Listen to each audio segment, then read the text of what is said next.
Welcome back to the deep dive. We walk around every single day operating under this assumption that we are the authors of our own reality.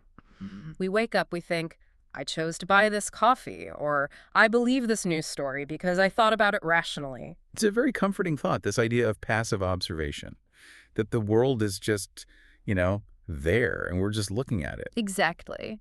But the stack of research and articles and, frankly, archives we're diving into today, it's a little unsettling. Just a little. Because it argues that reality isn't just observed, it can be engineered. And we aren't talking about modern tech giants or AI algorithms, not yet anyway. We're looking at techniques perfected a century ago. It really does force you to question the architecture of your own thoughts. And I want to be really clear right off the bat. Okay. Today is not a history lesson. We're not here to debate Bolshevik politics or, the merit to the Soviet Union. We're looking at a masterclass in psychology. We're looking at the visual engineer arc. Right. We're drawing on some incredible sources, Brighter, Bershenko, the Constructing Revolution archives, and we're stripping away the politics to look strictly at the mechanics. How do you take a population and essentially wire them to see the world in a very specific, predetermined way? It's the architecture of influence. Yeah. And the scary part is, once you understand the mechanics from the 1920s, you start seeing them everywhere in 2024. Everywhere. On your phone, on billboards, in the news. That's the goal today, right? To give you the blueprint so you can spot the construction. Exactly. So let's start at the foundation. One of the first papers in our stack introduces a concept that I think frames this just perfectly. They call it supply-side meaning. It's such a brilliant economic metaphor for psychology. I mean, usually when we talk about a market, we talk about supply and demand, right? Sure, you have buyers and sellers. In this context, the audience, the people, they're the demand side. They have needs. They have anxieties, hunger, fear, hope. But the propagandist, They control the supply. they control the supply side. They control the supply of meaning itself. So if I'm an anxious citizen, I'm looking for an explanation for my anxiety, and the supply side determines what explanations are physically available on the shelf for me to grab. Precisely. And the holy grail here isn't just to convince you of an argument. It's what the researchers call definition power. Definition power. That sounds absolute. It is. It's the ability to define what's true before the audience even gets a chance to decide for themselves. Wow. If you have definition power, you weren't debating your opponent. You're setting the parameters of reality so that your opponent's argument doesn't even make sense. And the source mentions priming and framing as the mechanism for this. Right. And this is a huge misconception about propaganda. We tend to think it's all about brainwashing, implanting totally new alien ideas into your head. Believe this crazy thing you've never heard of. But that's too hard, isn't it? The brain resists that. It's inefficient. It's exactly. Effective engineering validates existing predispositions. It takes what you already feel. Maybe it's a vague sense of unfairness or fear for your family, and it gives that feeling a shape. It names it. It validates it. There's this incredible image in the source material that illustrates this industrial approach. It's a drawing of a train. The red train. Such a visceral image. It's terrifying. It is this stylized locomotive just barreling forward, smoke pouring out. It's labeled with slogans, and it's moving aggressively toward a word written on the ground. Audience. It really drives home the lack of dialogue, doesn't it? Yeah. This isn't a conversation. No. It is a delivery system. It represents that definition power coming at you with the momentum of 1,000 tons of steel. You don't argue with a train, you get out of the way, you get on board. So if the train is the delivery system for this new reality, we have to talk about the paint job, because you cannot look at this era or this stack of notes without just seeing the color red. Red is a meta language. That is the header for this section in the research, and I think it's the perfect description. But it wasn't always a weaponized color, right? I'm looking at this image from pre-1917, before the revolution. It's a price list for wine. Yes, an Art Nouveau wine list. Look at it. Very swirly, very decorative. It's elegant, and there's red ink on it, but it just looks nice. Classy. It's aesthetic, it's decorative, it has zero political weight. It's just a color on a page designed to sell a luxury product. So how do you go from a fancy wine list to the Red Army? How does a color become a weapon? The Bolsheviks, essentially, they hijacked the retina. Hijack the retina. I love that. Yeah, because post-1917, red stops being a color. It starts being a signal. And the source points out something I hadn't really considered before, the biology of it. Oh, this part blew my mind. I always thought red was just a cultural choice, like they picked a team color, like a jersey. It's so much deeper than culture, it is biological. Red has the fastest wavelength perception in the human eye. We evolved to spot red instantly because in nature, red signals two very specific high-stakes things. Blood and food. Exactly. Blood, struggle, danger. Or ripe fruit. Either way, it's an alert signal. It screams, pay attention. So they took a biological alert signal and branded a government with it. Look at the October poster in the notes, the constructivist one. It is totally different from that wine list. It's so intense. Blocky letters, photos of people kind of trapped inside the letters. It feels heavy. In that image, red is no longer a color. It's a political brand. It symbolizes the state, the struggle, the blood of the martyr. Wow. So by plastering this color everywhere, they are conditioning the viewer to have a physiological reaction, a slight increase in heart rate, a spike in attention whenever they see the state's branding. Talk about owning the supply side. They're owning your optic nerve. Effectively, yes. You can close your ears, but you can't turn off your reaction to the color red. Okay, so they have the color, they have the attention, but you still need to convey information, or, well, information in quotation marks. Right. Let's talk about the toolkit. The source mentions something called the factoid. I love this term because we use it today to mean like a small, trivial fact, a bit of trivia. But that's not what it meant originally. No, the source defines a factoid as an assertion of fact that is not backed by evidence. Right. It's something that looks like a fact, it smells like a fact, but it becomes truth simply by being published and repeated. If you see it in print, it must be real. Especially if you see it in print everywhere. And factoids thrive on simplification. Real life is messy, nuanced, gray. Factoids reject all of that complexity. They want binary slogans, good versus evil, us versus them. And to distribute these factoids, you need a medium that's fast. And the source compares the Soviet method to Twitter threads of the 1920s. The Rasta windows, which are just fascinating. They're so cool looking visually. They look like stencils or comic strips. They had to be stencils. I mean, think about the context. Civil war, famine, total chaos. They didn't have time to paint elaborate oil paintings. Right. These were issued daily, sometimes hourly. They combined traditional Russian folk art called lubok with the urgency of a telegraph. Lubok, that's the woodcut style, isn't it? With the simple figures. Yes. And that choice is so crucial. If they'd used high-concept abstract art, the peasants wouldn't have understood it. Lubok was the visual language of the people. So you take that folk simplicity, which everyone gets, and you mix it with high-speed political messaging. And put them in empty shop windows. Because the shops were empty. Exactly, because of the economic collapse. So they filled the windows with these colorful stenciled posters. There's a quote from the poet Vladimir Mayakovsky describing them. He calls it a protocol record of a most difficult 3-year period, conveyed by means of spots of paint and the echoing sound of slogans. Echoing sound of slogans. That's what they were. They turned a very complex, messy reality famine, war, economic collapse, and into these digestible black and white narratives. Which brings us to the narrative itself. Because if you want to mobilize people, you can't just say the economy is complicated and we are working on supply chain logistics. No, that doesn't get people moving. Yeah. Nobody riots for logistics. You need fear appeals. The source outlines a strategy, constructing the problem. And specifically, linking private troubles to public problems. This is the core of political mobilization. Break that down. Okay, so if you're hungry, that's a private trouble. Yeah. If you're cold, that's a private trouble. You feel it individually.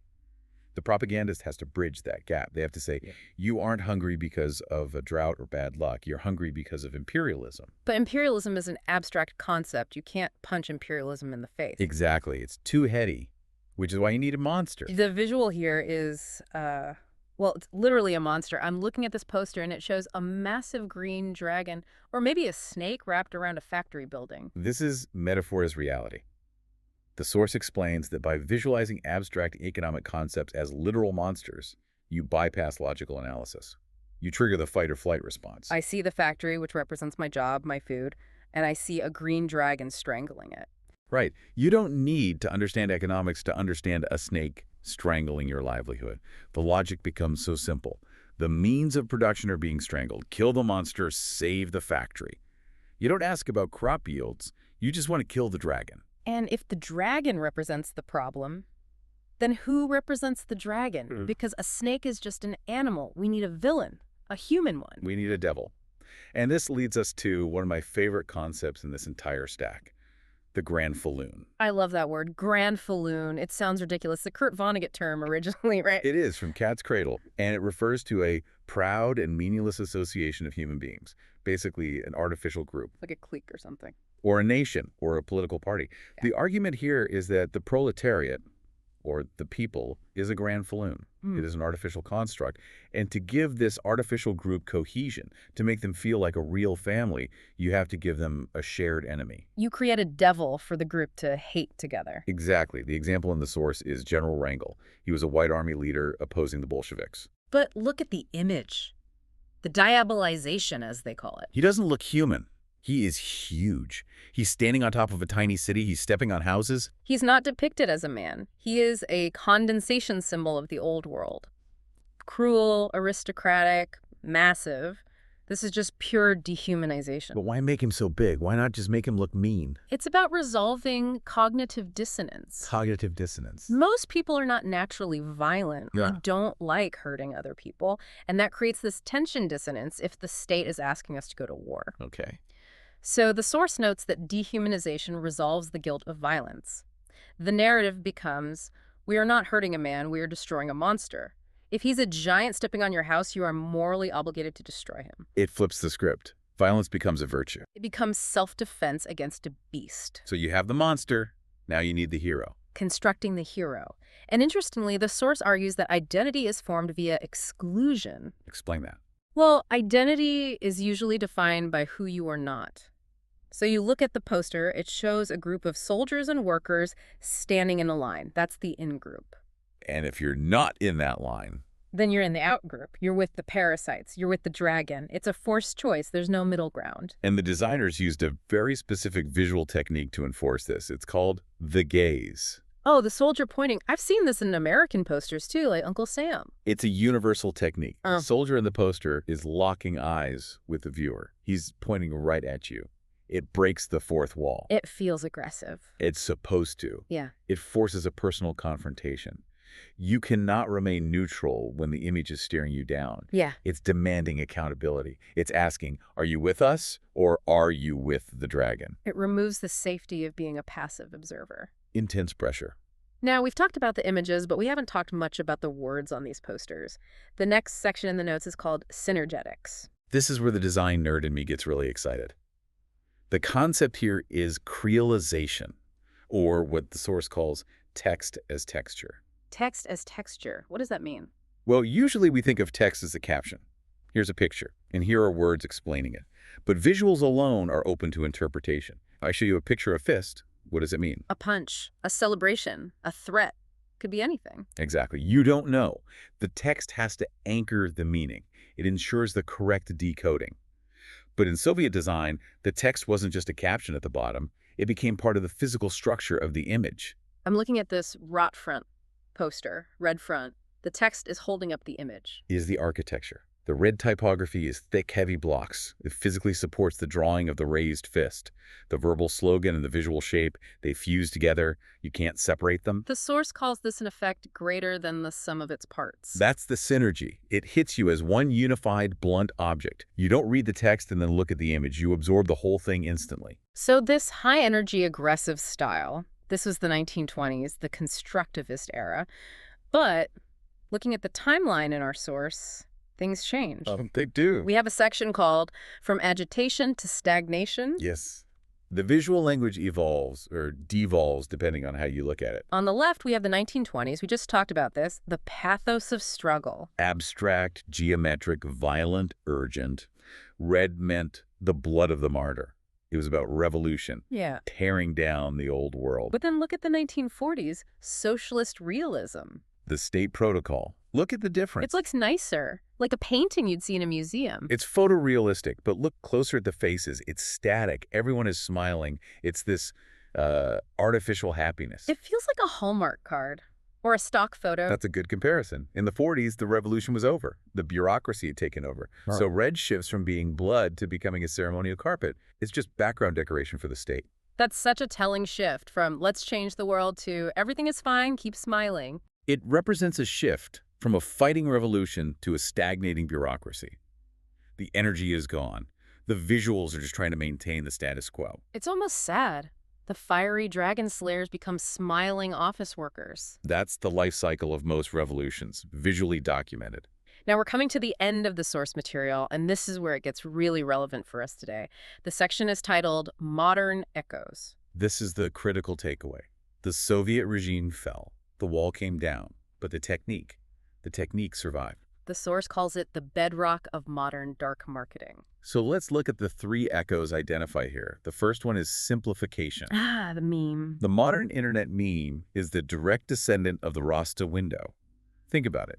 It's a simplified image, usually high contrast, with overlay text designed for rapid consumption and sharing. And it usually strips away all nuance. Entirely. It forces a binary view. A meme doesn't allow for a paragraph of context. It's a punchline. It's a Rasta window for your phone. That's so true. It's just Lubbock for the digital age. Second echo, color branding. There's a picture of a McDonald's ad here. Glowing red. Fast food corporations, and many others, use red to stimulate the exact same biological urgency that the Bolsheviks used. Hunger and excitement. The goal is the same. Hijack the physiology to drive an action. Buy the burger, join the party. Exactly. It's bypassing logic to hit the appetite center of the brain. And the third echo. The Granfalloon again? Social media algorithms. This one hits close to home. The algorithms are designed to group us. But they don't group us based on our shared humanity. They group us into artificial tribes. Based on the narcissism of small differences. Yes, the algorithm needs you to be in a we versus they dynamic to keep you engaged. It creates digital Granfalloons. You are in this tribe. Those people over there are the enemy. It's the exact same structure as the red versus white narrative, just played out in comment sections instead of battlefields. That is sobering. We're still fighting the same psychological war, just with better technology. And faster delivery systems. The red train is now fiber optic speed. Which brings us to the final conclusion slide. Design is a weapon. The Soviet experiment was the ultimate case study in supply-side meaning. It proved that reality can be constructed through the rigorous application of semiotics and psychology. It showed that if you control the visual landscape, you control the mental landscape.